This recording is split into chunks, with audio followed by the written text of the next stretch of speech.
जय श्री राम दोस्तों। Chhaava film release हो चुका है। आई थिंक कुछ ही हफ्ते हो गए।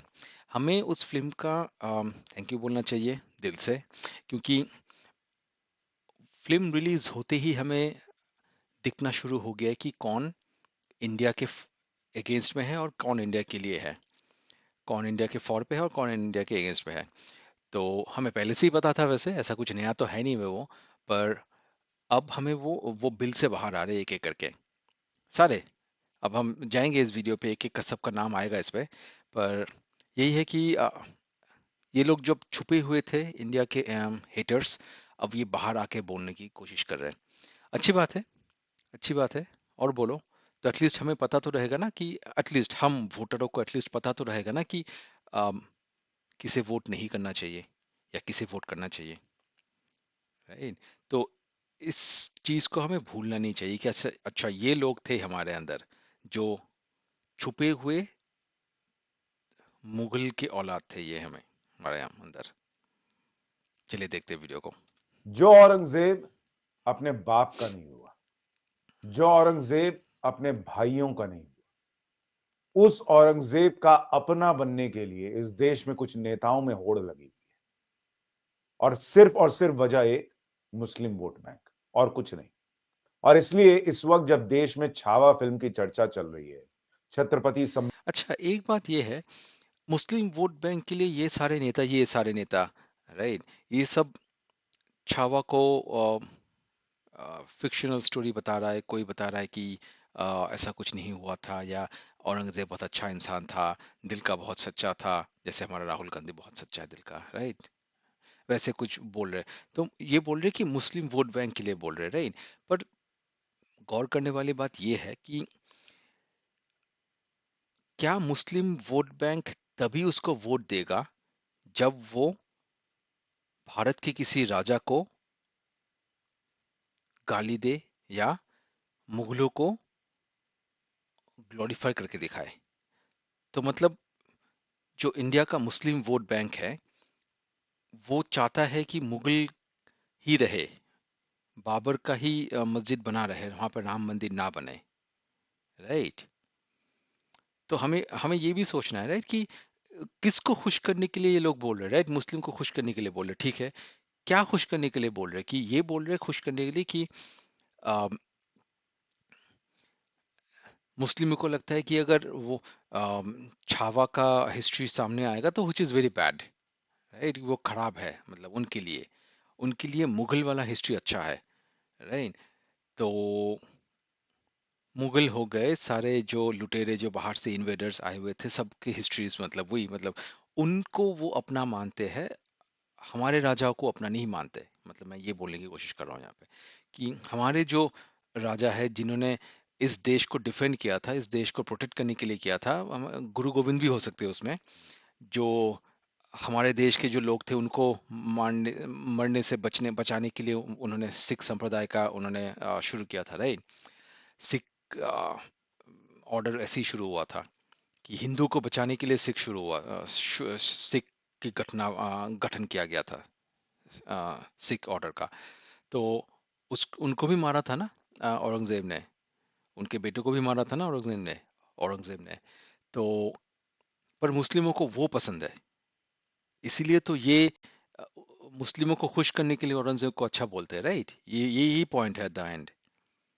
तो हमें अपने अंदर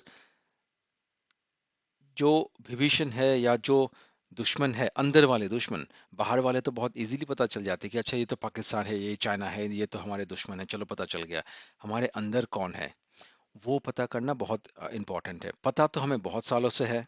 अब ऐसा तो नहीं कि आज हमें पता चल रहा है कि अच्छा ये लोग तो इंडिया का भला नहीं सोचते। इंडिया चैंपियंस ट्रॉफी जीतता है तो ये लोग पत्थरबाजी करते हैं, राइट। उस पे, फेस्टिवल पे या उसमें, अगर उसके आसपास से कोई पूजा का कुछ जाए तो वो पत्थर मारते हैं वो। तो ये पता तो हमें बहुत पहले से ही था, पर हम लोग मानना नहीं चाहते, हम लोग बोलना नहीं चाहते सामने आके, राइट, कि ये जो मुस्लिम है वो एंटी इंडिया है, ये एंटी भारत है।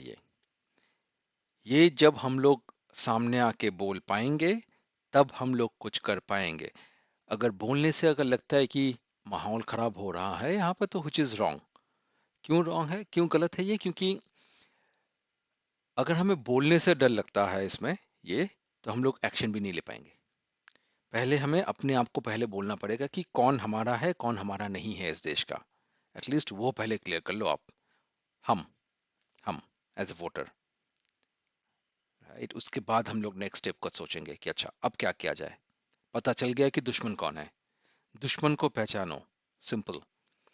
हम तो अभी तक 60 साल 70 साल हो गए आज़ादी के, अभी तक दुश्मन ही नहीं पहचान पाए हम लोग अभी भी, राइट? अभी भी हम लोग कांग्रेस को जाके वोट दे देते हैं कभी कभार। कभी कभार क्या मतलब, साउथ में तो कुछ स्टेट्स है ही, राइट, कांग्रेस के हाथ में। तो वोट ही दिया होगा हमने। हिंदू ने वोट दिया ही होगा कांग्रेस को, तभी जाके कांग्रेस का सीट है वहां पे, राइट? तो पहले वही है कि पहले समझो कि दुश्मन कौन है तुम्हारा, अंदर और बाहर। संभाजी महाराज के साथ औरंगजेब ने क्या क्रूर व्यवहार किया, इसको देखकर लोगों की आंखें भर आ रही हैं थिएटर्स में। उस बीच में आप देखिए कुछ नेता हैं जो आज भी औरंगजेब को मतलब अपने हीरो की तरह पेश कर रहे हैं। कह रहे नहीं नहीं, वो तो हिंदुओं का विरोधी था ही नहीं। और इसलिए आज इस वीडियो में आपको औरंगजेब का घिनौना सच बताऊंगा, एक एक बात फैक्ट्स के साथ बताऊंगा जो आपको औरंगजेब के बारे में पता होनी चाहिए। लेकिन उससे पहले आपको यह भी पता होना चाहिए कि जिस औरंगजेब के लिए मतलब कोई भी व्यक्ति जो इतिहास को जानता है वो यही कहेगा कि ये व्यक्ति जो है उसने क्या मतलब गदर नहीं किया हिंदुओं पर। और छावा फिल्म तो अभी हाल में लोगों ने देखी है, उसके बावजूद आप देखिए कि समाजवादी पार्टी अच्छा, छावा में जितना दिखाया है वो कम दिखाया था, कम दिखाया गया है, क्योंकि उतना दिखा नहीं सकते वो। बहुत ज्यादा एक्सट्रीम वायलेंस में पहुंच जाएगा वो, राइट? छावा में बहुत कम दिखाया गया है, जैसे कि जो भी दिखाएगा वो मॉडरेशन में दिखाया गया है। असलियत में उससे बहुत ज्यादा टॉर्चर हुआ था उनपे। तो वो याद रखना कि जितना दिखाया गया है हमें, वो बहुत ही कम है। के नेता है अबू आजमी। वो उस कह उससे ही अगर हमें इतना फर्क पड़ता है, तो आप सोच के देखो कि जब एक्चुअली में हुआ था उससे कितना फर्क पड़ा होगा हमें, हम पे। रहे हैं कि औरंगजेब के शासनकाल में भारत की सीमा अफगानिस्तान और बर्मा तक फैली हुई थी। उस समय हमारी जीडीपी 24% थी, भारत को सोने की चिड़िया कहा जाता था। हम्म। मतलब वो ये बता रहे हैं कि इतना महान राजा था औरंगजेब कि उसने भारत को मतलब क्या से क्या नहीं बना दिया था। इतना ही नहीं, वो तो ये कह रहे हैं कि मुगल सम्राटों ने मंदिरों के साथ साथ मस्जिदों को भी नष्ट किया। अगर वो हिंदुओं के खिलाफ होता तो उसके साथ 34% हिंदू नहीं होते और उसके सलाहकार भी हिंदू नहीं होते। ये सत्य है कि उसके शासनकाल में भारत को स्वर्ण चिड़िया कहा जाता था। इसे हिंदू मुसलमान के एंगल से नहीं देखा जाना चाहिए।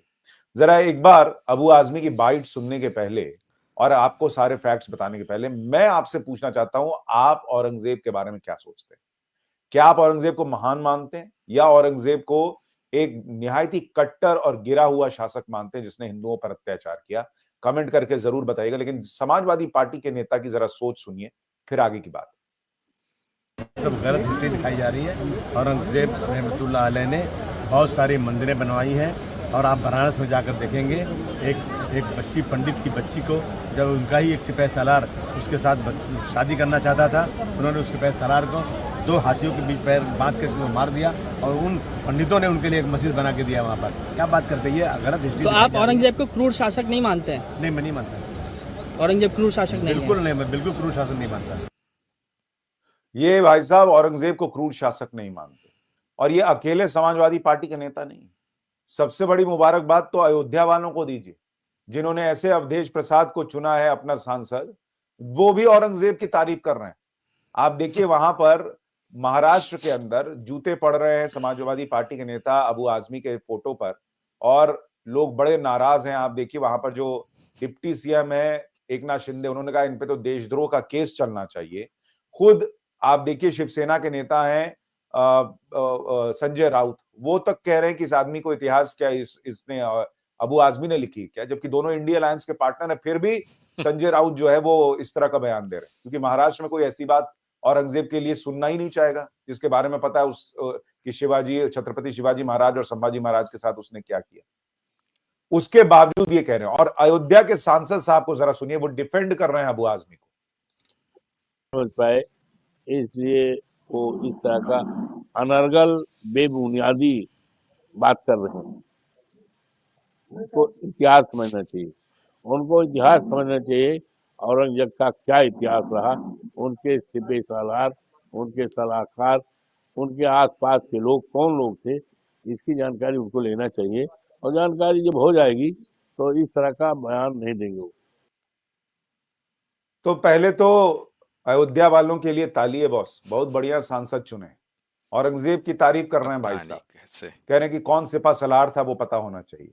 ये तो वही लॉजिक हो गया कि हिंदुओं पे जितने अत्याचार करने हैं कर लो, उनके मंदिर तोड़ दो, लेकिन 4 हिंदू अपनी टीम में रख लो, अपने सिपा सलार बना लो, जो काबिल हैं, जिनके बिना तुमको लग रहा है काम नहीं चल पाएगा क्योंकि तुम्हारे पास उतने काबिल लोग नहीं है। तो इसका मतलब तुम हिंदुओं के लिए बड़े बहुत बहुत अच्छा सोचने वाले व्यक्ति हो। इस लॉजिक से अगर चला जाएगा, सिर्फ काबिल भी नहीं, वो कुछ लोग तो राहुल गांधी जैसे या ये समाजवादी पार्टी जैसे भी तो चाटुकार होते हैं ना, तो वो हमें क्या लगता है कि ये सिर्फ सिर्फ अभी अभी हमें मिलता है ये अखिलेश यादव जैसा इंसान, तब भी वैसा कोई ना कोई होता होगा और वो जाके खड़ा हो जाता था उनके पीछे। क्यों राहुल गांधी के पीछे आजकल कोई घूमता नहीं है? कितने सारे लोग घूमते हैं अभी भी। कांग्रेस के कितने पुराने पुराने लीडर्स अभी भी घूमते हैं ना राहुल गांधी के पीछे। राहुल गांधी दिखता है हमें एंटी इंडू है, ये एंटी भारत है ये, तो अभी भी तो उसके पीछे लोग घूम ही रहे रहे 10-12 हिंदू, राइट? तो उसके पीछे भी घूमता होगा 10-12 हिंदू, इसमें कितने क्या बड़ी बात है मतलब। राहुल गांधी को तो अभी तो 40-30% वोट तो मिल ही जाता होगा ना, अभी 20-30% वोट तो मिलता ही होगा इसको अभी भी। तो उसको भी मिलता होगा हिंदू से, कुछ हिंदू से प्यार, जैसे हम हमारे टाइप के अभी भी कुछ हिंदू अभी भी बचे हुए हैं ना यहाँ पे, जो देखते हैं कि अच्छा कांग्रेस इतना काम किया है हमारे लिए। वैसे भी तो हिंदू बहुत है, राइट? तो वैसे भी हिंदू तब भी थे कुछ। क्यों वैसे हिंदू तो अंग्रेज के ज़माने में भी थे। कितने सारे हिंदू लोग तो अंग्रेज के यहाँ पे काम करते थे, राइट? तो अंग्रेज ने क्या कुछ खराब किया नहीं था हमारे इसके लिए। इकोनॉमी को तो बर्बाद करके छोड़ा था, एजुकेशन सिस्टम को बर्बाद कर दिया था उन्होंने। पर कुछ हिंदू तो अभी भी तभी भी थे कि हाँ कांग्रेस कितना ब्रिटिश कितना अच्छा काम कर रहा है। अभी भी है कि ब्रिटिश कितना अच्छा काम करके गया है हमारे लिए। तो वैसे हिंदू तो हर जगह मिलता है, उससे कुछ नहीं होता, उससे डेटा नहीं चेंज होता कि उसने क्या कांड किया था।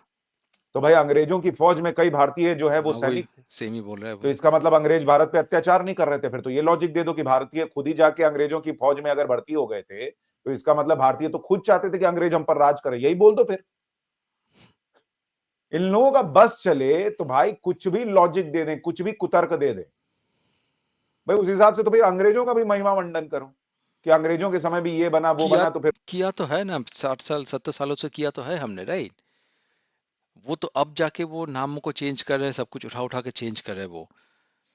इतने सालों से तो हमने कुछ किया नहीं ना। अंग्रेज ने जो एजुकेशन सिस्टम रखा है वो रखा है, अंग्रेज ने जो पुलिस सिस्टम रखा है वो रखा है हमने, अंग्रेज ने जो आर्मी सिस्टम रखा है वही रखा है हमने, जो गवर्नमेंट सिस्टम रखा है, लॉ सिस्टम रखा है, उसी को कैरी कर रहे हैं हम लोग अभी भी, लॉ वाला सिस्टम, जुडिशियरी सिस्टम जिसको बोलते हैं, राइट? पेपर वर्क सारा अंग्रेज वाला ही हम लोग फॉलो करते हैं अभी भी। गेजेटेड ऑफिसर अभी भी हमारे यहाँ पर घूमते थे, अभी तो भी रिसेंटली जाके उन्होंने चेंज किया है इनको इस सब को। तो महिमा मंडल तो हमने किया ही अंग्रेजों का, ऐसा तो है नहीं मतलब। हिंदू को छोड़ के हमने सबका कुछ सबके लिए ग्लोरिफिकेशन किया है हमने, मुस्लिम के लिए किया है, अंग्रेज के लिए किया है, मतलब और भी कुछ ले आओ तो उनके लिए भी किया होगा, हिंदू के लिए नहीं कर सकते बस। वो गुलामी जो थी वो गुलामी नहीं थी, अंग्रेज तो बहुत अच्छे लोग थे। लेकिन अंग्रेज क्या करते थे ये सबको पता है। उसी तरीके से औरंगजेब क्या करता था आपको नहीं पता, तो मैं आपको बताऊंगा।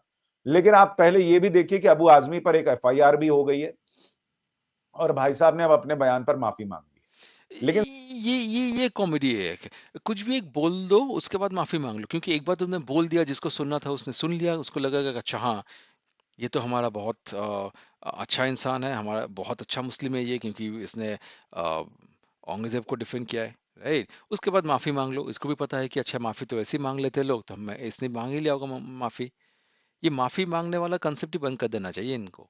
एक बार जो बोल दिया वो बोल दिया भाई, माफी से कुछ नहीं होता उसमें। सच्चाई ये है कि जिस औरंगजेब की बात हो रही है, उस औरंगजेब का इतिहास हिंदू विरोध से भरा हुआ है, पटा हुआ, और इसकी कई कई चीजें डॉक्यूमेंटेड है बॉस, आप इसको छुपा नहीं सकते। औरंगजेब का असली नाम था अब्दुल मुजफ्फर मुहिद्दीन मोहम्मद औरंगजेब आलमगीर। आलमगीर उसको टाइटल दिया था जिसका मतलब था विश्व विजेता टाइप। और उसके पिता का नाम शाहजहां, मुमताज महल माता का नाम, पत्नी दिलराज बानो, रबिया दुर्रानी, औरंगाबादी महल, बेगम नवाब बाई, उदयपुरी महल, जैनाबादी महल, ये सब पत्नियां थी। बेटे भी 3 4 5 6 कर रखे थे भाई ने। और 1707 ईस्वी में उसकी मृत्यु। लेकिन जिस हम औरंगजेब की बात कर रहे हैं, पहली चीज जो उसके लिए आपको स्ट्राइक करती है कि वो अपने भाई का नहीं हुआ था, तो वो हिंदुओं का कैसे हो जाएगा भाई? उसके उसका जो भाई का इसलिए भी नहीं हुआ क्योंकि वो उसका जो भाई था दाराशुक, वो उपनिषद पढ़ता था, वो उसको थोड़ा सा झुकाव था हिंदू स्क्रिप्चर्स के ऊपर, तो इसलिए उसको और खराब लगता था उसको। वो उसका हर बॉडी का हर पार्ट एंटी हिंदू था वो।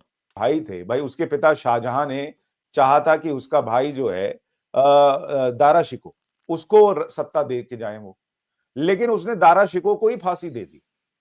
और जो दूसरा भाई था शाह शुजा, जो कि बंगाल का गवर्नर था, उसे हराकर उसका कत्ल करवा दिया इस आदमी। तो जो अपने भाइयों को बर्दाश्त नहीं कर पा रहा था, वो हिंदुओं को क्या बर्दाश्त करता भाई? लेकिन आप सोचिए नैरेटिव कैसे गढ़ा जाता कि ना वो तो हिंदुओं के लिए बड़ी अच्छी बात सोच रहा था। अपने पिता को उसने जो है, उसने अपने पिता को 7 साढ़े 7 साल, बीमार पिता को 7.5 साल कैदी बनाकर रखा। आप चले जाइए, देख लीजिए, आज भी वो जगह मौजूद है जहां से वो भाई जो है वो ताजमहल को देखा करते थे दूर से कि देखो मुमताज महल की याद में। ताजमहल अपने पिता को 7.5 साल कैद में रखने वाला, क्रूरल पानी के उसको। लिए तरसाने वाला व्यक्ति, और उसको हमारे यहां महान बताया जा रहा है, औरंगजेब को। आप सोचिए क्या पॉलिटिक्स है इन लोगों। और सुनिए, सिर्फ दारा शिको से नफरत नहीं था भाई, उसको मारा यही नहीं है, उसके 14 साल के बेटे, भाई जब दारा शिको को पकड़ लिया तो 14 साल के बेटे सिफिर शुको को भी सितंबर की उमस भरी चरमी गर्मी में चीथड़ों में लिपटाकर खुजली की बीमारी से ग्रस्त हाथी पर बैठाकर दिल्ली की सड़कों पर घुमवाया था इस व्यक्ति। तो ऐसा भी नहीं कि भाई वो कोई मारने आ गया था इसलिए उसको बेचारे को आपको जो है वो जवाब में मारना पड़ गया उस वक्त। क्रूरता इसके अंदर, औरंगजेब के अंदर कितनी भरी थी, अभी लोगों ने छावा फिल्म में देखा। और वो तो छत्रपति संभाजी महाराज के साथ, अपने भाई के साथ इतना क्रूर था ये व्यक्ति। और जो लोग हिंदुओं की बात करते हैं भाई, ये डॉक्यूमेंटेड है। 9 अप्रैल 1669 को मुगल साम्राज्य के छठे बादशाह औरंगजेब ने हिंदुओं के मंदिरों को गिराने का आदेश दिया था। यह आदेश उसके शासन वाले सभी 21 सूबों में लागू हुआ। यहां हिंदुओं की धार्मिक प्रथाओं और त्योहारों को मनाने पर रोक लगा दी गई थी। औरंगजेब के इस आदेश का जिक्र उसके दरबार से जुड़े लेखक साकी मुस्तैद खान ने अपनी किताब मसायर आलमगीरी के चैप्टर 12 में किया। बाकायदा उसके खुद के लोगों ने लिखा है भाई कि औरंगजेब ने कहा था कि हिंदुओं के मंदिर गिरा दो। अरे उसने तो इसलिए लिखा होगा कि उस टाइम पे उनको थोड़ी ना पता था कि बीजेपी आएगा और ये सारा का सारा डॉक्यूमेंट खोल के बैठेगा, राइट? तब तो उनको लगा था कि देखो मैंने कितना अच्छा काम किया है, अल्लाह के लिए मैंने काम किया है। अल्लाह में तो, अल्लाह के काम पे तो है ही ये काम ना, कि अगर कोई काफिर है तो उसका आइदर उसको मार दो, नहीं तो उसको कन्वर्ट कर दो, नहीं तो उसको तोड़ दो, कुछ भी कर दो मतलब उसके साथ। तो उन्होंने तो प्राउडली लिखा था, उन्होंने तो कोई शर्मा के नहीं लिखा था। अब तो वो, अब जमाना चेंज हो गया बोल के भी ये ऐसा हो गया, राइट? उसको कहाँ पता था इंटरनेट आएगा ये सब होगा। 1965 में प्रकाशित वाराणसी गेजेटियर के पेज नंबर 57 पर भी इस आदेश का जिक्र है कि औरंगजेब ने मंदिरों को गिराने का आदेश दिया था। और इसी के बाद कितने मंदिर गिरे, आपको उदाहरण बताता हूं। मलरीना का मंदिर, जो जयपुर शहर है, वहां पर मलरीना का मंदिर होता था। 350 साल पहले वो अजमेर प्रांत का हिस्सा होता था। यहां एक भव्य मलरीना मंदिर था, औरंगजेब ने सेना भेजकर इसे गिरवा दिया। मंदिर गिराने के 22 साल बाद 23 जून 1694 को दोबारा से औरंगजेब ने अजमेर के गवर्नर को मूर्ति पूजा पर रोक लगाने का आदेश दिया। मुगल सम्राटों की धार्मिक नीति किताब के पेज नंबर 149 में श्री राम शर्मा ने इस घटना का जिक्र किया है। चिंतामण मंदिर, यह अहमदाबाद के पास सरसपुर शहर में काफी मशहूर चिंतामण मंदिर था। इस मंदिर को औरंगजेब के आदेश पर कुव्वत अल इस्लाम नाम की एक मस्जिद में बदल दिया गया था। यह भी डॉक्यूमेंटेड है मिराते अहमदी किताब के पेज नंबर 232 में। मूर्ति पूजा करने पर बैरागी नाम के एक शख्स को गिरफ्तार करके उससे पास से 15 मूर्तियों को जब्त कर लिया गया था। और सुनते जाइए, अभी जिन लोगों को लग रहा है हिंदू प्रेम में औरंगजेब जो है वो दीवाना हुआ जा रहा था। बीजापुर में मंदिर को तोड़कर मस्जिद बनवाई। यह भी मसायर आलमगीरी में खुद लिखा हुआ है, जो कि उसके व्यक्ति ने लिखा है, औरंगजेब के ये हमें व्यक्ति। मिलेगा वापस अभी? सोमनाथ मंदिर, औरंगजेब का इतिहास किताब के पेज नंबर 289 पर जादूनाथ सरकार लिखते हैं कि 17वीं सदी के अंत में औरंगजेब ने गुजरात प्रांत के गवर्नर को चिट्ठी लिखी। क्या लिखी भाई? कि सोमनाथ मंदिर को ध्वस्त करके वहां मूर्ति पूजा बंद करा दी गई। फिलहाल वहां की क्या स्थिति है इसकी जानकारी नहीं है। अगर एक बार फिर से वहां मूर्ति पूजा होने लगी है तो मंदिर को इस तरह से बर्बाद कर दो कि इमारत का कोई निशान तक न रहे। पूजा करने वाले लोगों को भी वहां से भगा दिया जाए। काशी विश्वनाथ 2 सितंबर 1669 को औरंगजेब के आदेश के बाद सैकड़ों सैनिकों ने काशी विश्वनाथ मंदिर पर हमला कर दिया। मंदिर को ध्वस्त किया गया। इसका जिक्र जदुनाथ सरकार ने हिस्ट्री ऑफ औरंगजेब किताब के पेज नंबर 282 पे किया है। इसके अलावा वडनगर के हथेश्वर मंदिर, उदयपुर के झीलों के किनारे बने 3 मंदिर, 7 अप्रैल 1670 को उज्जैन के आसपास के मंदिर, सवाई माधोपुर में मलराना मंदिर समेत दर्जनों बड़े मंदिर जो है वो औरंगजेब ने तोड़वाए। तो बहुत कुछ हिंदुओं को अपने इसमें रख लेना, सिपा सलार। अच्छा, एक भाई साहब ये भी कह रहे हैं कि हिंदुओं को अपनी फौज में रखा हुआ था और 34% हिंदू कैसे होते अगर वो सबको कन्वर्ट कर रहा था। बॉस, हिंदुओं के देश में आकर तुम जो है ये नाटक कर रहे हो और तुम क्या सोचते हो कि हर आदमी को कन्वर्ट कर दो? इतना तो पॉसिबल नहीं है। और जो सैनिक बन रहा है उसमें कुछ तो लड़ने की क्षमता होगी ही होगी। इसलिए या तो कन्वर्ट कर दो या उनको इतना गिरा दो, इस तरह से मोरल डाउन कर दो कि भाई उनकी जरूरत में उनका इस्तेमाल तो कर लो, लेकिन वो किसी भी तरीके से अपने अंदर का जो वजूद है, जो हिंदुत्व है, जो सनातन है, उसको मार दें। ये उसकी सोच थी और उन सैनिकों की जरूरत थी, इसलिए उनको रखा। बगावत ना हो जाए इसलिए उनको शायद छोड़ दिया होगा। ये नहीं थी कि बहुत मोहब्बत थी, और मोहब्बत थी तो मंदिर तोड़वा क्यों रहा था? सबसे बेसिक सा प्रश्न ये। इतना ही नहीं, उसके बारे में आपको और चीजें भी बता दूं कि भाई औरंगजेब ने अपने शासनकाल में मंदिर तो तोड़े ही, मस्जिद बनवाई उनकी जगह, हिंदू त्योहारों पर उसने पाबंदी लगा रखी थी, हिंदू घोड़े की सवारी, हाथी की सवारी नहीं करेंगे, ये सब पे रोक थी। उसने ब्रज संस्कृति को खत्म करने का प्रयास किया। जजिया कर, जो गैर मुसलमान थे उन पे जजिया कर लगाया हुआ था। यानी कोई ऐसा काम नहीं था जो औरंगजेब ने कुछ ऐसा किया हो, इक्का दुक्का चीजें छोड़ दीजिए तो आपको लगे कि भाई अरे ये तो गजब हिंदुओं से प्यार करने वाला राजा था। अच्छा, हिंदू छोड़िए, मैं सिखों की बात करता हूं। जरा आप ये देखिए, गुरु तेग बहादुर जी को उसने सूली पे चढ़वा दी। क्या ये भी भूल जाएं कि उसने गुरु तेग बहादुर जी के साथ क्या किया था, सिख गुरु के साथ? छत्रपति शिवाजी महाराज के साथ उसकी क्या स्थिति थी?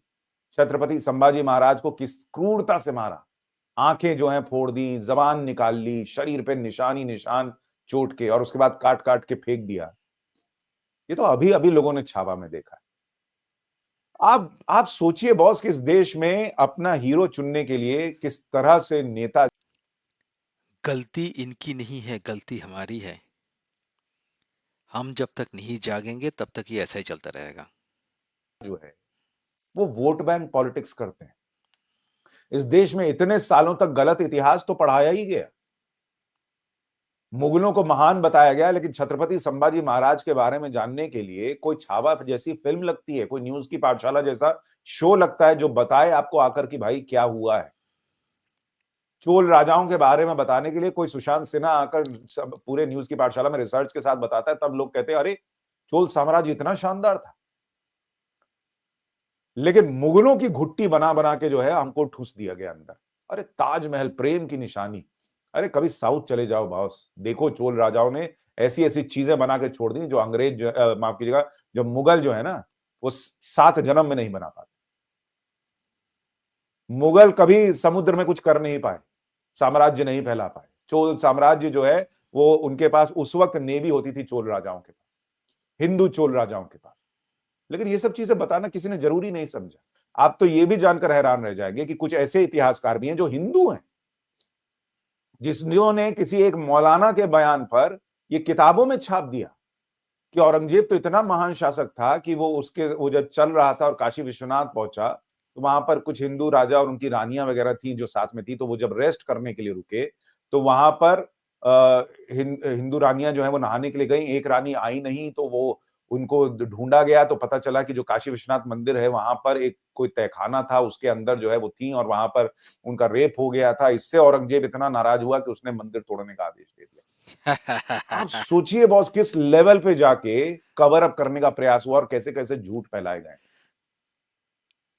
कैसे कैसे झूठ। और जबकि ये डॉक्यूमेंटेड है कि औरंगजेब जो है वो ये नहीं चाहता था कि जो संस्कृत है उसकी पढ़ाई आगे बढ़े, धर्म की पढ़ाई जो हिंदू कर रहे हैं वो आगे बढ़े, और इसलिए उस पढ़ाई पर भी उसने रोक लगाई। उसने स्कूलों को तोड़ने का आदेश दिया कि भाई ये सब तोड़ दो, खत्म करो। इतना वो सनातन से घबराता था। लेकिन दिक्कत यह है कि ऐसे नेता, ऐसे इतिहासकार जो उसका कवर अप कर रहे हैं, उसको कहानी बना बना के, अरे नहीं नहीं वो तो बेचारा अपनी ताकत स्थापित करने के लिए कर रहा था। ऐसे ऐसे लोग इस देश में रहे और इसलिए इस तरह का अधूरा इतिहास बताया गया। और आज भी आप सोचिए कि मतलब बेशर्मी के साथ खड़े होकर समाजवादी पार्टी के लोग जो है डिफेंड कर रहे हैं औरंगजेब को कि ना ना औरंगजेब तो बहुत महान था। गलत इतिहास बताया जा रहा है। इतिहास क्या है ये अब देश जानने लगा, इससे इन लोगों को तकलीफ है। हम्म, आपकी राय क्या है? आप औरंगजेब को कैसे? यही है कि जितना हम जानेंगे उतना इनका वोट बैंक खराब होगा, इतना वो अपना एजेंडा चला नहीं पाएंगे हर चीज़ों पे, मूवीज से लेके सब कुछ। मूवीज पे आऊंगा कभी, कुछ एक पूरा कोई और एक वीडियो लेके, किसी ने बहुत अच्छे से डिस्कस किया था मूवीज के ऊपर। तो हमें जागना है बस, यही है इसका मोरल ऑफ द स्टोरी। यही है कि जब तक हम नहीं जागेंगे तब तक यही चलता रहेगा। ये कल औरंगजेब था, उसके बाद नेहरू आया, उसके बाद राहुल गांधी आया, ये ही चलता रहेगा, ये कभी खत्म नहीं होगा जब तक हम नहीं जागेंगे, हम नहीं खड़े होंगे हमारे राइट्स के लिए। तो ये आप पे और हम पे डिपेंड करता है। देखते हैं? कमेंट करके जरूर बताइएगा। नमस्कार। कर देना कमेंट अगर ठीक लगे, शेयर करना अगर आ, किसी के साथ शेयर करना चाहो, और मुझे कमेंट करके बताना कि मैं कहाँ इम्प्रूव कर पाऊँ। जैसे मैं अपने कमेंट्रीज देता हूँ, क्या वो सही है गलत है, बताना मुझे कमेंट करके, और सब्सक्राइब कर लेना।